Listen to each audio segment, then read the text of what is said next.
Hey everyone. All right, we're going to do a fun little project you can crack on over the weekend.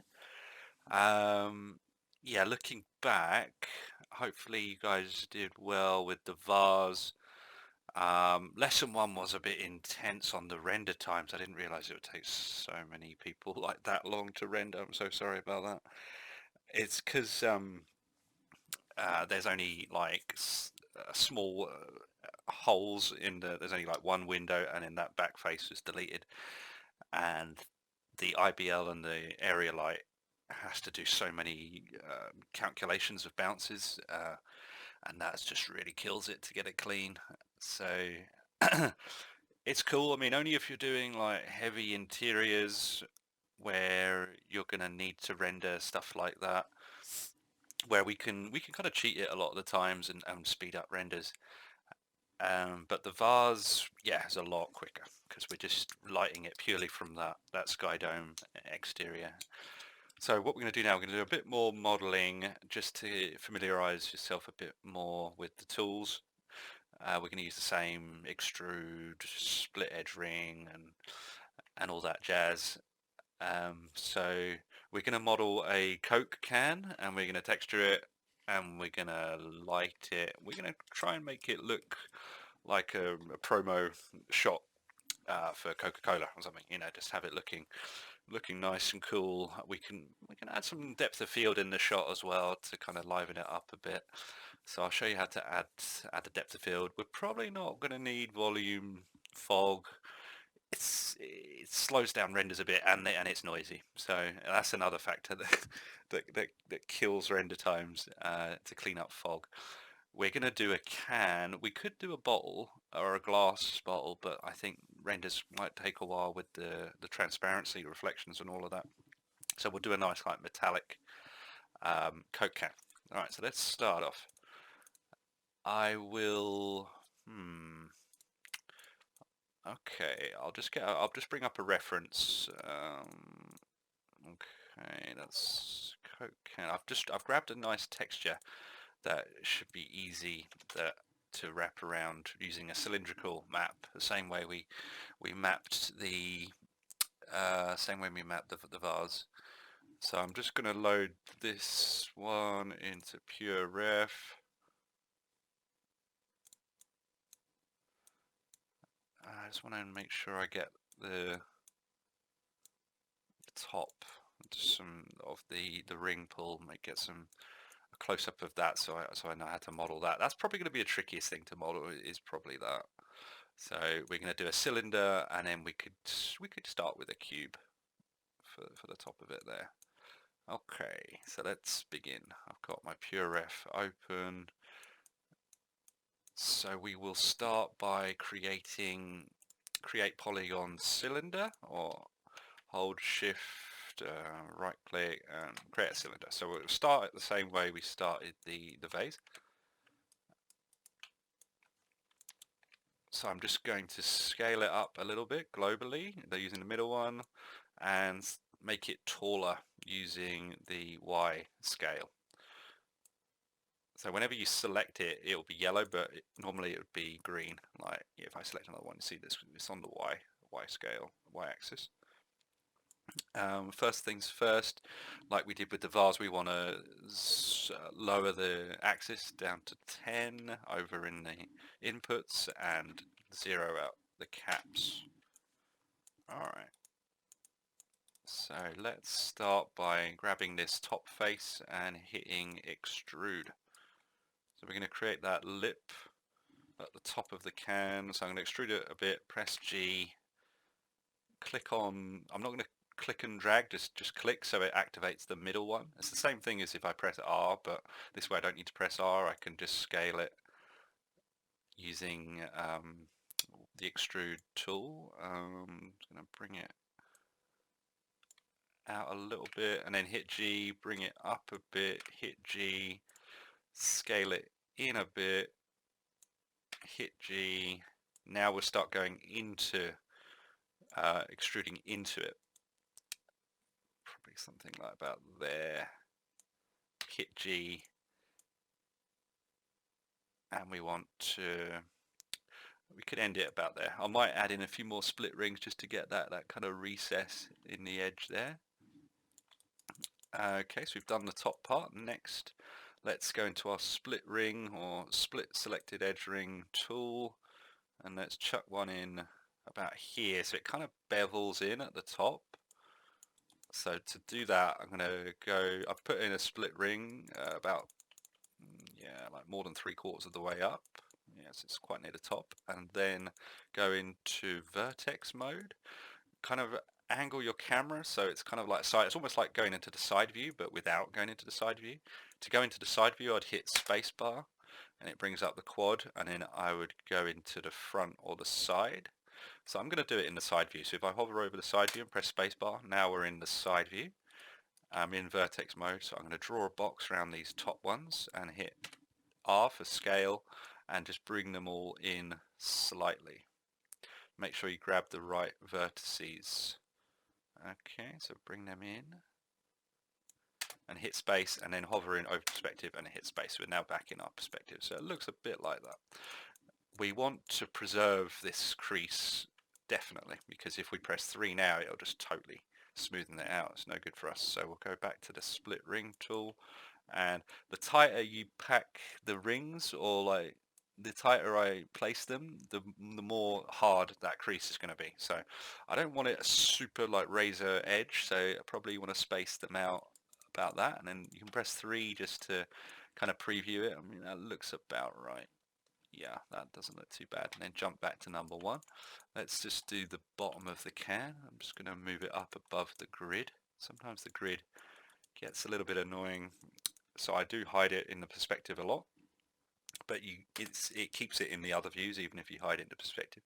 If I was modeling this completely accurately, I would need the measurements, and then I would actually use the units.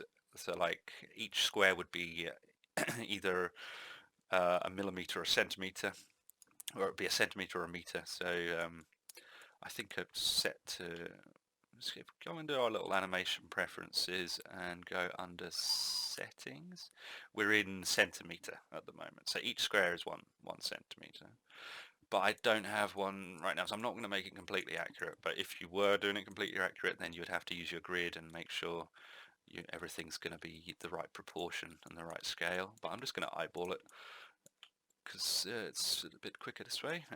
So let's just scale. I'm going to hide the show grid, so hide the grid in perspective and spacebar to jump into perspective. So with this bottom face selected, let's extrude that, and then let's just work on this base.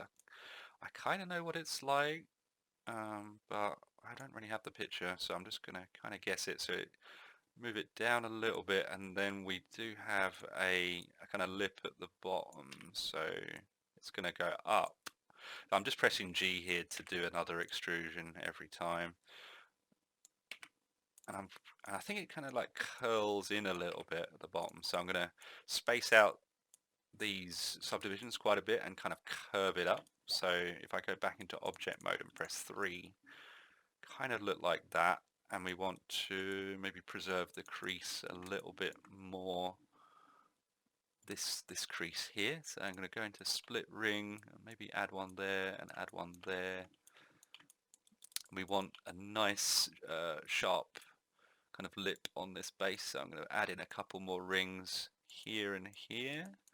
Jump back into object mode and then see how we look. Okay, yeah, that looks fairly good. So I think we're pretty much done on the overall Coke can shape. Looks pretty decent. Let's create the part at the top. So this is going to be the tricky part. Now, how to do this? Okay, well, I've got an idea. So if we go into face mode, select this top face, extrude it, scale it in. Now I'm going to turn this into the actual, I might make this can open, like these are, oh, actually, I don't know, yeah, we could do it closed, that's fine. And then kind of elongate the circular face a little bit, and then kind of position it. So it's slightly off center, isn't it? So it's going to be around about there. And then I'm just going to do an extrusion in a little bit, just so it catches a bit of definition, and then I'm going to hit Y to bring up the last tool. No, that didn't work because I did extrude last. I want a split ring, so go into split ring and then just add one here just to preserve that crease a little bit more. Let's press 3 on that. Okay, that's a bit better. Now we're going to create the ring pull on top of that using a separate object. So let's create a cube. This is going to be quite tricky making this out of a cube, but we'll give it a go. Or could we do it a better way? Let's just have a look.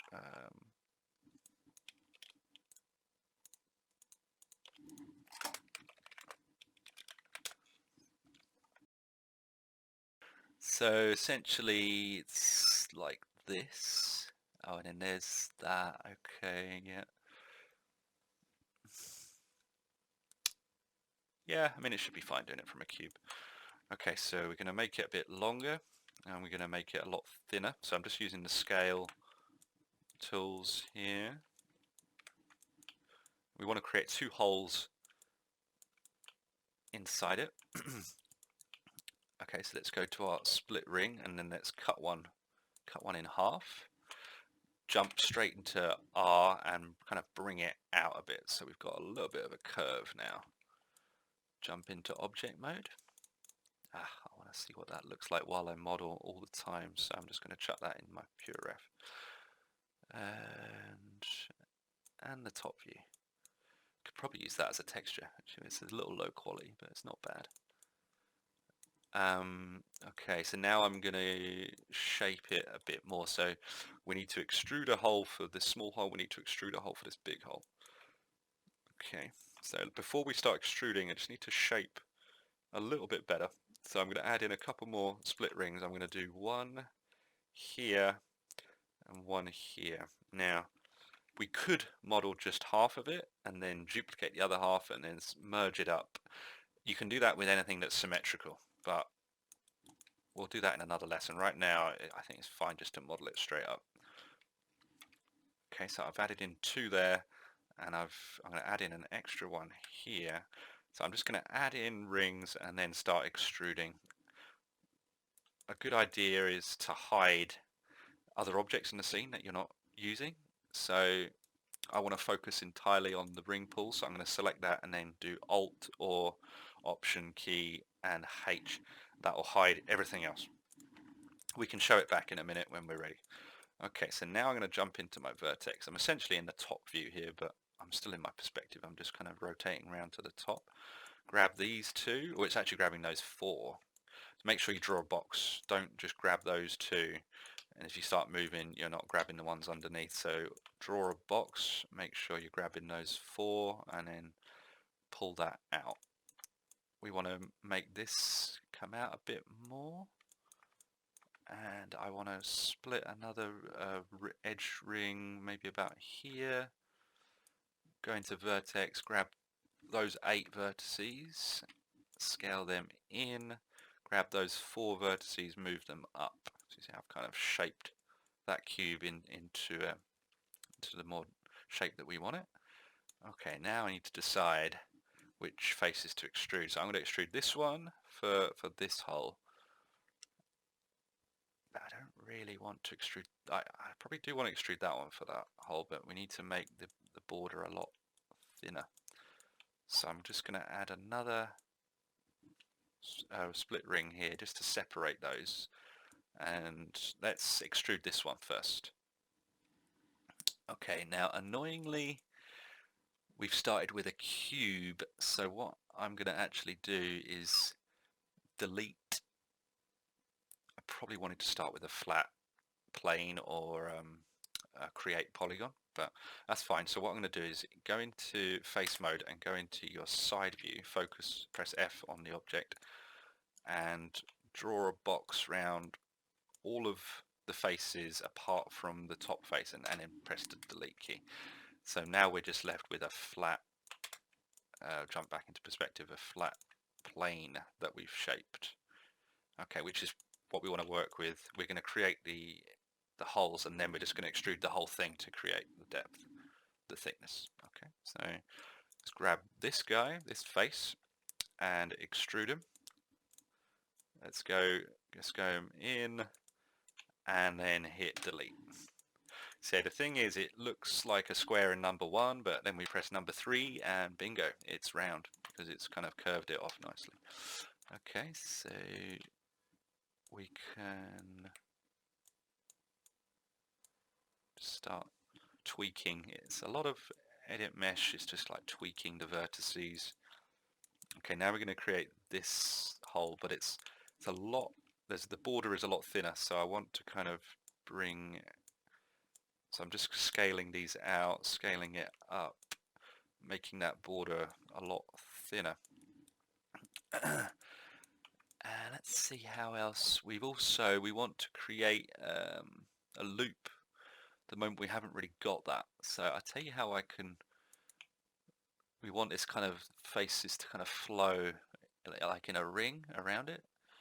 So the only way we can really do that is to go into our multi-cut tool. Add it on your poly shelf if you haven't got it. It's under Mesh Tools, multi-cut. So definitely add that because it's so cool. Use it a lot. So in multi-cut tool, you can see it's kind of looking a bit weird. It's like, oh, do I want to start from here? Do I want to start from here? But we want to start from here and then go here, here, here. So I'm just clicking and holding to slide it, and then it kind of locks at the vertex, and then let go. Press enter. Okay, so now we have this kind of frame around our hole. So I'm going to use actually all 3 of these for this hole, and then maybe not all 3 actually, maybe just these 2. Yeah, those 2, and then hit delete. Okay, so let's press 3, and then it kind of looks something like that.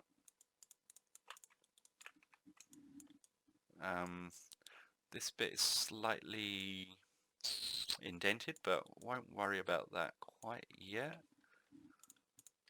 I'm just going to slice in maybe 1 more there, 1 more here, jump into vertex, grab all of them, okay, and then just scale them out just to curve that off a bit. Alright, cool. So jump back into 1. Now we're ready to extrude. So we'll press the extrude button. I did that in object mode, so I'll just undo that. If you do extrude in face mode, obviously it's going to extrude that face. If you do extrude in object mode, it's going to do the whole object, like every single face, which is what we want in this case. So I'm going to go into object mode, press extrude, and either go up or down. Either one can work. It's just we need to reverse the normals on if we did it that way, a bit like how we inverted the normals on the cube when we to see inside it, but it's fine. I'll just extrude up, and then we don't need to reverse the normals. So we want to create a bit of thickness, but not too much. So maybe about like that.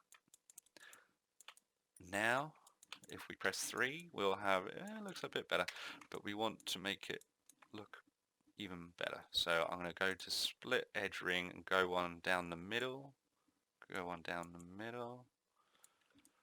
I'm just going to pull these out a bit, make this a little bit rounder, and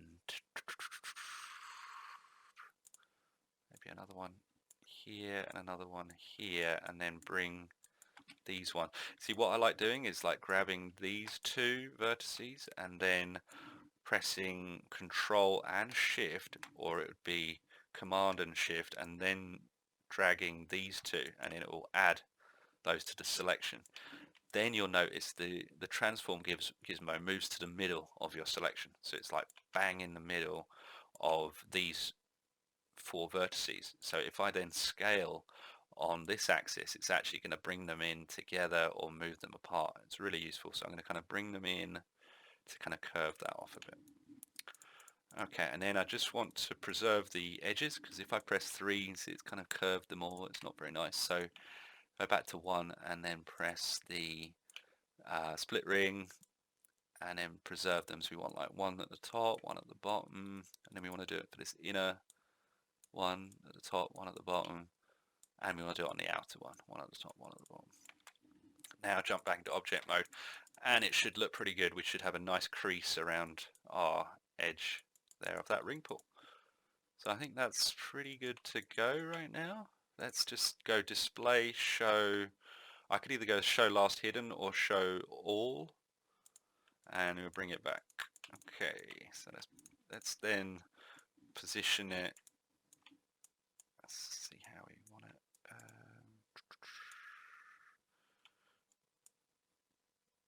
Okay, a bit like that.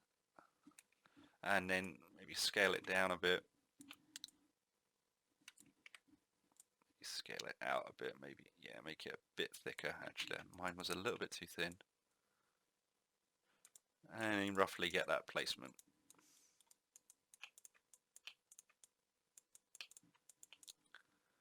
I might rotate it slightly as well. Something like that. Okay, not bad.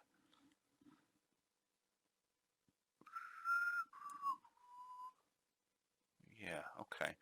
Let's I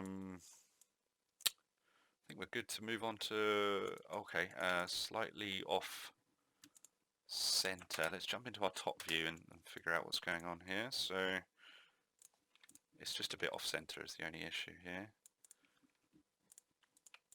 Wait, is this my camera? Get that out of the way. Make sure we're nice and central. Okay. Okay, let's move on to texturing. So that's quite simple. I mean, the cylinder was a lot easier than the ring pull, that's for sure. But hopefully it should definitely get you better at modeling like an edit mesh, like modeling from a cube, modeling from a sphere, modeling from a cylinder, and so on. We've built up quite a bit of history, so I'm going to edit, delete all by type history, or I've got it on my polys shelf, so I'm just going to select it, delete the history. Alright, let's select the object, right click, assign new material, Arnold shader, AI standard surface,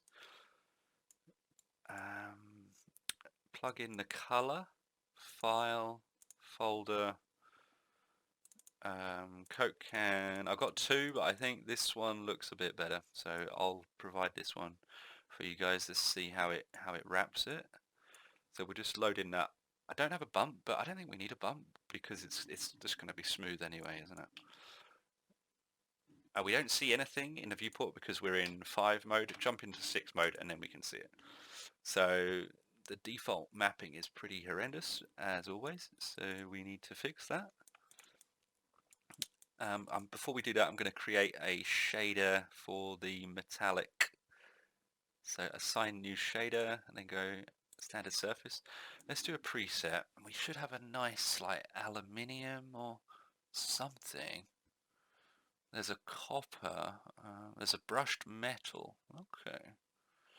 I'll try blend 90% brush metal. Okay, so we've got this is going to be our metal shader. Then click on the can, and instead of AI standard surface 1, which is a bit of a long name, we're just going to call it can shader. Know what it is. Okay. Let's apply a cylindrical map. So we'll go under the UVs, cylindrical. Okay, already starting to look better. Using the cylindrical gizmo that it gives us, we want to stretch it 360. If we don't do it 360, it won't work properly. Okay, that looks pretty good. Is it like the French one? Oh, okay. Yeah, alright, that's cool. That looks pretty decent. We don't need to adjust it much on the Y because it mapped it pretty damn good. You can see here's the top of that line is the edge of our texture, so we want to make sure that is bumped up to the edge. And now I'm going to go into face mode, or actually go back to object mode. So I want to grab these top faces and these bottom faces and then assign the metal shader, because we don't want the paint shader on those bits. So again, the easiest way to do that is probably to select your middle face, which is actually this one, and then do the right shift and greater than it's like the greater than key. Less than will shrink it, greater than will grow the selection. And I want to grab all of them. I even want to grab the one after that one, and then go right click, assign existing material. So we're not assigning a new one, we're assigning existing one. And the fact that we've labeled them makes it really easy to select. I want to choose the metal shader. Okay, so looks like that at the top, and then at the bottom let's go into face mode, grab the middle face and shift greater than. And where do we want to go up to on this one? Just check our reference. Can't really see the base, but I'll just kind of guess. I think we'll go up to about there. Right click, assign existing material, metal shader. Okay, so next up, let's go back into object mode. Let's create a plane for it to go on, so we get nice shadows. It creates it in the middle, so I'm just going to scale it right up straight away. And because it created it at 0, we're pretty much sitting on it perfectly. Maybe move it up a tiny bit. Right, first thing I need to render, I need to check if this metal shader is working. And then we need to tweak some shader settings on our can, and we should be ready for the render. Oh, we need to light it, obviously. Yeah. So let's do our classic Arnold lights sky dome. Let's go for the glazed patio. By all means, dig around, get some other HDR files, but I do like this glazed patio one. Glazed patio HDR. Set it to raw. Hide it from the camera visibility. Make sure that is set to 0. And I hate seeing it in the viewport. It's really annoying. So go scroll down onto viewport and go facing the back. So we don't want it facing us. Okay. All right. So we've got IBL, or image-based lighting, is essentially the sky dome. So it's using an image to light the scene. That's what IBL is. And then let's do a render. Bring up the render settings. Let's have a look at what we're. Go under the common tab and go perspective is fine. HD 1080. Let's make sure we get a nice full HD render. System, we'll use CPU because most people are going to be using CPU. Let's try the default settings for now. Don't go crazy on the samples. Don't go crazy. Don't have adaptive on either. So we don't need environment fog on this one. We can actually increase samples on our light dome as well. So a sky dome has a resolution setting. Default is 1000. If you crank that up, you'll get cleaner shadows, and it will slow down renders as well, so watch out. And then you've got volumetric samples, but we're not using our atmosphere volume, so that's not going to matter. And then we've got overall samples here as well. So default is 1000 resolution and 1 samples. If we're getting a bit of noise, instead of cranking up the camera AA and all of that, we can crank up these settings a bit. So a lot of you been doing Arnold viewport render. Some of you have just been doing the normal render, which is fine. So I'm just going to do the normal IPR render in this case. I've still got the, oh yeah, that was my cube scene that I did a GPU test, and it literally did it in about under 5 minutes. It was ridiculous on the GPU. So if you're really serious about rendering some really heavy scenes, then invest in a tower machine and a beefy graphics card. Okay, I'm quite pleased at how this is looking straight away. The metal looks really good at the top. I'm surprised it looks so good. It always looks rubbish when I first render it, but actually, I'm actually pretty impressed with that. Let's just stop that. I mean, it's a little bit noisy. If I zoom in, it's a little bit noisy. Let's see if we go sky dome resolution. Let's try 2000. So we'll double the resolution, and then we'll try samples of 3. There's a cool little thing you can do. I'll bring the render view back because I've still got the render in the buffer.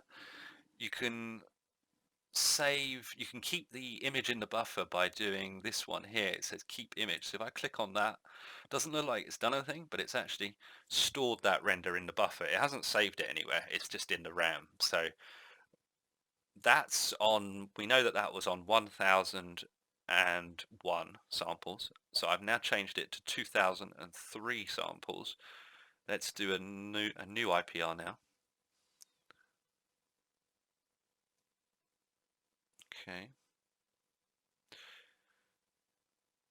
I really should save the scene. I am playing with fire here. If this crashes, it's all gone. And wait for the final cleanup pass. You'll find these renders are so much faster. So don't. That interior scene was a bit of a killer for the first one. Okay, I see. It looks clean already, and we're still only on 3 on our camera AA samples. So I'm going to stop this. I'm going to zoom into it, and then at the bottom slider, I can move left and right. So if I move right, that was our first render. You see the amount of noise there is quite significant, and then this is our new render, much cleaner. And I didn't even adjust the camera AA. We're still at 3, and we're still at 2, 2, 2, 2, all of that. So that's fine, and that's fast. That was fast. That was like how long was that? 26 seconds. Okay, so that was pretty good. So you guys should be getting some nice quick renders. Okay, next up, I'm just gonna do, I mean, you guys can play around with it. I'm just going to show you how to add depth of field onto a camera, and then I'm going to leave it up to you to kind of you can add more lights, you can um, create some cool camera angles. Like for instance, if we wanted to make this can look massive, if I go view, select camera, we could have like a really wide focal length, like 18mm, and then kind of position it like down here, so we're looking up at it. I'm just going to switch to the viewport render just so I can just do it quickly to show you. And yeah, you can just do some cool camera angles. But I often like a long lens, so I normally go for like a 50 or 100. So, and the good thing with telephoto lenses, they create a lot more shallow depth of field. So maybe we only want the lettering to be sharp, and then we want to kind of throw the focus out.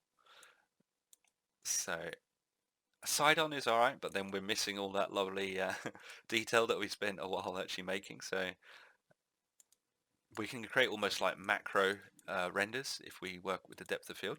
So let's do the depth of field. I don't need this anymore. I'm just going to hide that. So let's select our camera. Scroll down under the Arnold tab. Expand the Arnold tab. Go enable DOF. So DOF is depth of field. So this will create it. This will make it look more like a real camera that's taken this shot. So, okay, then we have a few settings. The main ones are focus distance. So where is your point of focus? The aperture size is like the iris.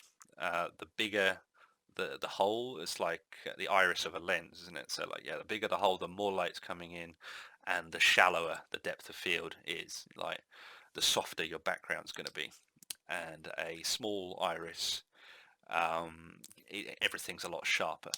The depth, even the background, won't be as soft. So I often like a nice wide open aperture, like f2.8 or wider. You can get really lovely shallow depth of field.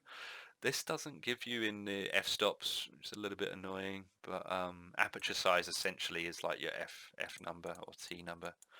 So it's like a real camera. These settings, it's pretty cool. And it has motion blur. We need to, at the moment, motion blur is turned off, but if you're doing like animations and stuff, you definitely want to turn that on and get nice 3D motion blur. It looks super realistic. So we've enabled depth of field, but we don't know what our focus distance is. Like, what is it? Is it 5? Is it 10? I don't know. So the only way to figure it out is to go under display, heads up display, turn on object details. In the top right corner, you'll get a bunch of settings, and you'll actually get one of them that says distance from camera. That's what we're going to use for our focus distance. So first I want to set my camera up. I want to get a bit of depth. I don't want to hide that awesome ring pull that we made. So I'm going to go with something like that. And again, by all means, create a shader for the floor or the table. You know, have it metallic, have it wood, have it glass if you want to go crazy. You know, just liven that up a bit.